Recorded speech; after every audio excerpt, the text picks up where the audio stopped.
Hello, my name is Jenna, and I live in Ottawa, Ontario in Canada. My educational background is in psychology and education. I worked for numerous years as a high school teacher and currently hold a position at the University of Ottawa. I am a mother of two boys, which makes my health journey even more important, not just for me, but for my whole family. For decades, I lived with unexplained medical challenges. I searched for answers while navigating a healthcare system that often dismissed my symptoms and couldn't really figure out what was going on with me. My journey began in my early 20s when I experienced a sudden episode so severe that my roommates rushed me to the ER, fearing I was having a heart attack. That visit was just the first of many. Over the next 30 years, I battled overwhelming fatigue, heart palpitations, migraines, chronic pain, and difficulty coping with stress. Despite extensive testing and countless trips to the ER, doctors repeatedly told me nothing was wrong. Eventually, I was diagnosed with anxiety and depression, a diagnosis that never truly explained what I was experiencing and that never really sat too well with me. By April 2023, my symptoms had been debilitating, forcing me to go on sick leave. My exhaustion, my pain, the uncertainty was unbearable. Yet I was met with the same dismissive responses as I always have. Exercise more, rest better, maybe you should eat healthier. The turning point, though, came when I found a family doctor and nurse practitioner who truly listened to me. They encouraged further testing and to take time off work to focus on myself. But wait times, however, they were long. The gaps between testing and appointments could be several months. I was desperate for answers, so I traveled abroad and paid for extensive testing out of my own pocket. Within merely 3 weeks, I was diagnosed with a pheochromocytoma, a tumor in my adrenal gland. This metanephrine-secreting tumor explained all of the symptoms I had been dealing with for 30 years. I returned to Canada, had my tumor removed at the Ottawa Hospital in December 2023. But I later noticed that some symptoms still persisted and new ones appeared, such as I had become adrenal insufficient. I continue to search for answers. The uncertainty is very frustrating, and the process can feel overwhelming. But I keep pushing forward, determined to find the care that I need.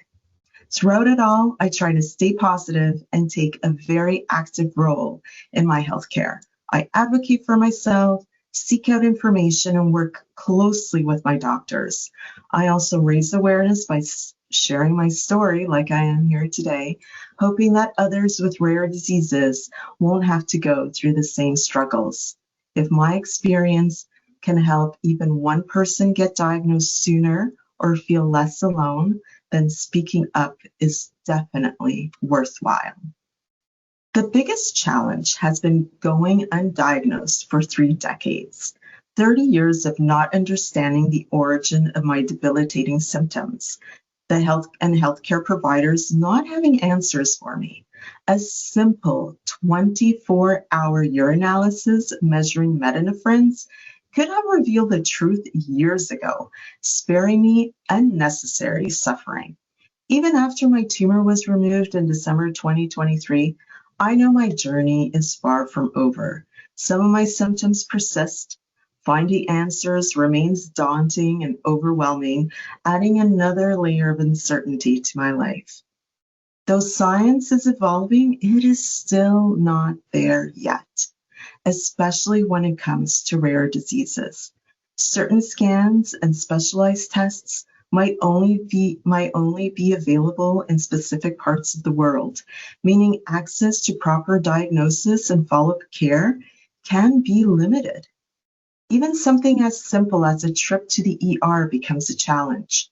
Many healthcare providers have never encountered a patient with my condition, which often means I have to explain it to them. It's incredibly awkward to be a patient, educating a doctor, explaining that pheochromocytomas secrete metanephrines, which mimic anxiety attacks, only to see a blank look on their face. In that moment, I feel as though I'm stepping on their toes, as though I shouldn't be the one telling them this. But at the same time, I feel hopeless. I want them to already know this. I want them to understand my condition without me having to justify it. Because if they don't, how can they properly treat me?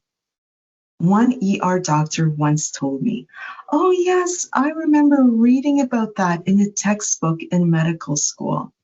So tell me, how is this doctor supposed to help me if that's the extent of their knowledge? Rare diseases deserve more than just a passing mention in a textbook. They deserve real awareness, up-to-date information, and proper protocols in emergency situations. I hope for a healthcare system that has appropriate funding, that listens to patients, especially those with rare diseases. I hope for faster diagnostic testing, increased awareness among medical professionals, and better support for those navigating complex conditions. This could change lives. No one should have to fight so hard just to be believed, to have access to tests, scans, exams. No one should have to wait months on end to have access to a health professional.